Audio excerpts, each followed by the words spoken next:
मिस्र में दरियाए नील के किनारे 138 बड़े बड़े पिरामिड्स मौजूद हैं, जिन्होंने पिछले हज़ारों सालों से कई ज़लज़लों और तूफ़ानों का सामना किया है और आज तक अपनी जगह पर खड़े हैं। ज़मीन से 480 फुट ऊंचे और 4500 साल पुराने इन पिरामिड्स के अंदर देखने के लिए रिसर्चर्स ने ख़ास किस्म का रोबोटिक कैमरा अंदर भेजा। वो कैमरा एक पथरीली दीवार के पास जाकर रुक गया। रिसर्चर्स का मानना था कि इस दीवार के पीछे ज़रूर कोई ऐसा राज दफन है जिसे 4500 साल पहले छुपाने की कोशिश की गई थी। वो ये राज हर कीमत पर मालूम करना चाहते थे। रिसर्चर्स ने इस कैमरे के आगे एक ड्रिल लगाई जिसने इस दीवार में सुराख किया, जिससे एक कैमरा अंदर भेजा गया और फिर ऐसे राजों से पर्दा उठाने की कोशिश की गई जिन्हें 4500 साल पहले छुपा दिया गया था। ग्लोबल टीवी की वीडियो में एक बार फिर से खुशामदीद। नाजरीन, इन सब पिरामिड्स में से सबसे बड़ा pyramid the great pyramid of Giza कहलाता है, जो 13 एकड़ पर फैला हुआ है। एक अंदाजे के मुताबिक इस पिरामिड में तकरीबन 23 लाख बड़े बड़े पत्थर इस्तेमाल किए गए हैं, जिनमें से कई पत्थर 50-50 टन से भी ज़्यादा वजनी हैं। अगर इसके टोटल वज़न की बात की जाए तो इसका वज़न हैरत अंगेज़ तौर पर 60 लाख टन है। आखिर इतने ऊंचे पिरामिड्स को बनाने का मकसद क्या था? और जब उस दौर में मशीनरी भी नहीं हुआ करती थी, इन पिरामिड्स की दीवारों को लेवल कैसे किया गया? कैसे इन 50-50 टन वजनी पत्थरों को स्क्वायर शेप में काटा गया और बगैर किसी क्रेन की मदद के इतनी ऊंचाई पर कैसे पहुंचाया गया? आखिर इनको बनाने वाले कैसे इंजीनियर्स थे जिन्होंने इनको हैरत अंगेज तौर पर ज़लज़लों से भी महफूज बनाया और इनकी दीवारों का एंगल एग्जैक्ट 51.5 डिग्री पर सेट किया? ये सब आप जान सकेंगे आज की इस वीडियो में। नाजरीन, कई सालों से रिसर्चर्स की टीमें इन पिरामिड्स की कंस्ट्रक्शंस के राज जानने की कोशिश कर रही थी कि बगैर किसी कंपास के इन पिरामिड्स की दीवारों को एग्जैक्ट ईस्ट, वेस्ट और नॉर्थ साउथ में कैसे सेट किया गया। रिसर्चर्स का मानना है कि उस वक्त के इंजीनियर्स ने सबसे पहले ऐसी ज़मीन तलाश की जो इतना वज़न बर्दाश्त कर सकती थी।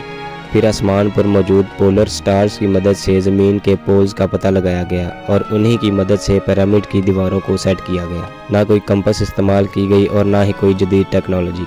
सिर्फ इस बेसिक टेक्नोलॉजी से पिरामिड्स की चारों दीवारों को सेट किया गया और वो भी बगैर किसी गलती के। नाजरीन, जिस जगह पर ग्रेट पिरामिड ऑफ गिज़ा बनना था, ये बहुत ज़रूरी था कि वो जगह बिल्कुल लेवल होती, क्योंकि अगर इस जगह पर थोड़ा सा भी बैलेंस आउट होता तो 23 लाख पत्थरों का ये पिरामिड उसी तरफ गिर जाता। उस टाइम पर ना ही कोई लेज़र लेवल मौजूद था और ना ही बबल लेवल हुआ करता था, तो आखिर इतने बड़े रकबे को कैसे बराबर किया गया? रिसर्चर्स का मानना है कि इंजीनियर्स ने कंस्ट्रक्शन साइट के चारों तरफ बारीक सी लाइन की शक्ल में खड्डा खोदा और इसमें पानी भर दिया गया और पानी की सतह को चारों तरफ से बराबर करके पूरी ज़मीन को लेवल किया गया होगा। जब पत्थरों की कटाई का जिक्र हुआ तो रिसर्चर्स ने यह दावा किया कि उस दौर में इतने बड़े बड़े पत्थरों को काटने के लिए सिर्फ कॉपर की चैनी इस्तेमाल नहीं हुआ करती थी, क्योंकि कॉपर बहुत नरम होता है और जल्दी मुड़ जाता है। इसी वजह से कॉपर के साथ आर्सेनिक, जो कि सख्त धात है, मिलाकर शैनी बनाई गई होगी, जिसकी मदद से घंटों लगाकर एक एक पत्थर को काटा गया था।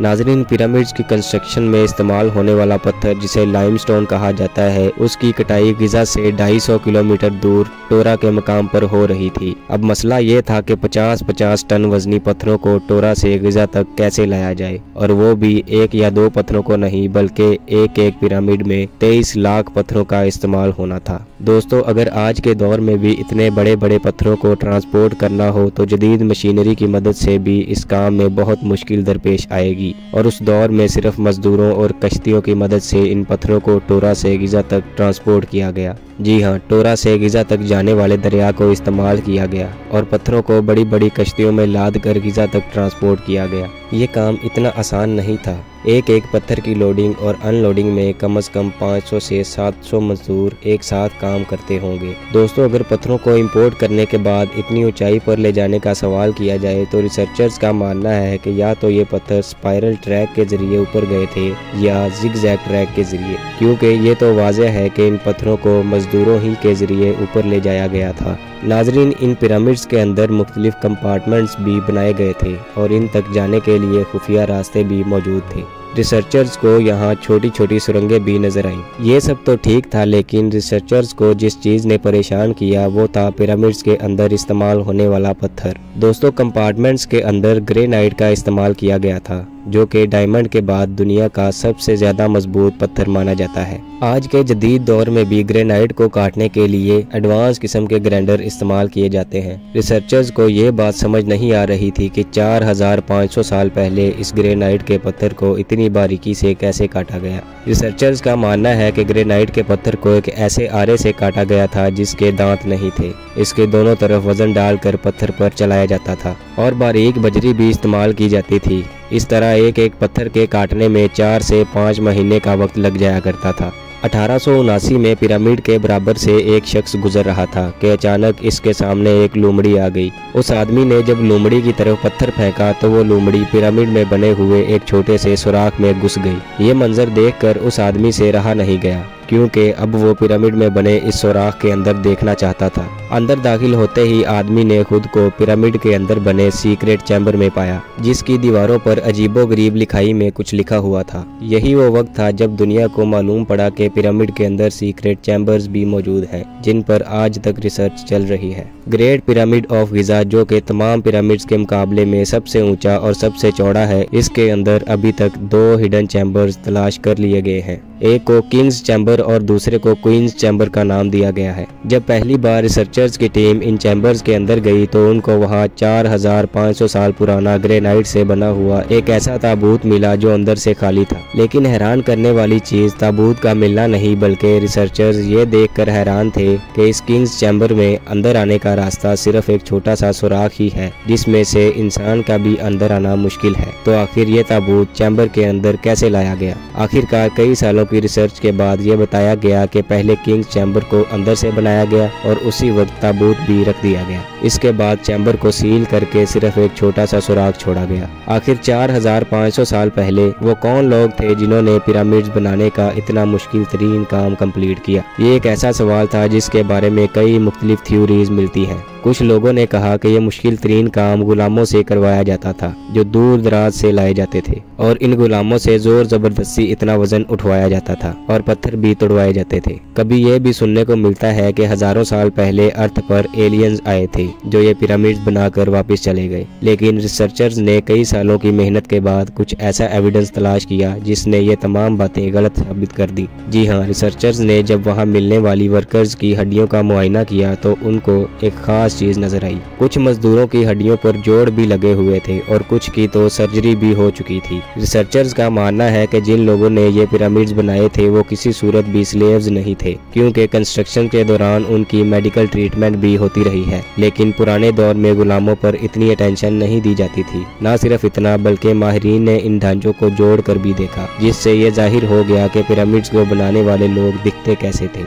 अब ये सवाल उठाया गया कि आखिर कितने मजदूरों ने मिलकर ये पिरामिड्स बनाए थे। आजकल के मॉडर्न दौर में कंस्ट्रक्शन प्रोजेक्ट्स में इंसानों से ज्यादा मशीनरी का इस्तेमाल किया जाता है। इसी वजह से बड़े बड़े प्रोजेक्ट्स 4 से 5 सालों में कंप्लीट हो जाते हैं। लेकिन हजारों साल पहले ना ही उनके पास कोई मशीनरी थी और ना कोई जदीद आलात। पिरामिड्स को बनाने में कम से कम एक ही वक्त में 1 लाख मजदूरों की मदद ली गई, जो पूरे मुल्क से इकट्ठे किए गए थे। रिसर्चर्स ने पिरामिड के कई पोशीदा राजों को फाश कर लिया था, लेकिन कई राज अभी भी पोशीदा थे जो बार बार रिसर्चर्स को तंग कर रहे थे। उनमें से एक राज पिरामिड को बनाने का मकसद भी था। बहुत से रिसर्चर्स का मानना था कि इतने बड़े बड़े पिरामिड्स को सिर्फ ममीज को दफनाने के लिए ही नहीं बनाया गया था, बल्कि उन लोगों का कोई और खास मकसद भी था। इस मकसद को जानने के लिए दुनिया भर से मुख्तलिफ इदारों से मदद ली गई और ये जवाब आया कि पिरामिड्स बनाने का मकसद इंसानों को खुदा बनाना था। इजिप्शियंस का मानना था कि जब इंसान मर जाता है तो वो ऊपर आसमान में जाकर सितारा बन जाता है और मरने के बाद भी वो पीछे रह गए अपने साथियों और अपनी फैमिली के काम आता रहे। इसके लिए उसे इन पिरामिड्स में दफनाया जाएगा और वो पिरामिड के अंदर लिखी स्क्रिप्ट्स की मदद से अपना मकसद हासिल करेगा। यही उनका अकीदा था। नाजरीन, पिरामिड्स को बनाने का असल मकसद यही है, इसका अभी तक कोई एविडेंस नहीं मिल सका। कुछ अरसा बाद एक नया चैलेंज रिसर्चर्स के सामने आन खड़ा हुआ। ये मामला तब शुरू हुआ जब गिजा के करीब एक फोटो में देखा गया कि इन तीनों पिरामिड्स का स्ट्रक्चर एक दूसरे से अलाइन नहीं है। ये मालूम नहीं हो पा रहा था कि जिन लोगों ने 4500 साल पहले इन पिरामिड्स को इतनी सफाई से बनाया, उन्होंने इन 3 स्ट्रक्चर्स को एक दूसरे से अलाइन क्यों नहीं किया। क्यों इन तीनों पिरामिड्स की पोजीशन किसी सूरत भी आपस में मैच नहीं करती। रिसर्चर्स का मानना है कि ये कोइंसिडेंट नहीं है, बल्कि उनकी पोजीशंस को एक सोचे समझे प्लान के मुताबिक रखा गया था, क्योंकि उस दौर में इजिप्शियंस सितारों को बहुत मानते थे। इसी वजह से उन्होंने ओरियन बेल्ट के 3 सितारों की पोजीशंस को इस्तेमाल किया। अगर गौर किया जाए तो इन 3 सितारों में से 2 ब्राइट सितारे हैं और एक सितारा मध्यम है और इन दोनों सितारों से हटा हुआ भी है। सितारों का यही पैटर्न पिरामिड्स में भी इस्तेमाल किया गया है। 1980 में पिरामिड ऑफ गिजा पर एक्सरेज डाली गई,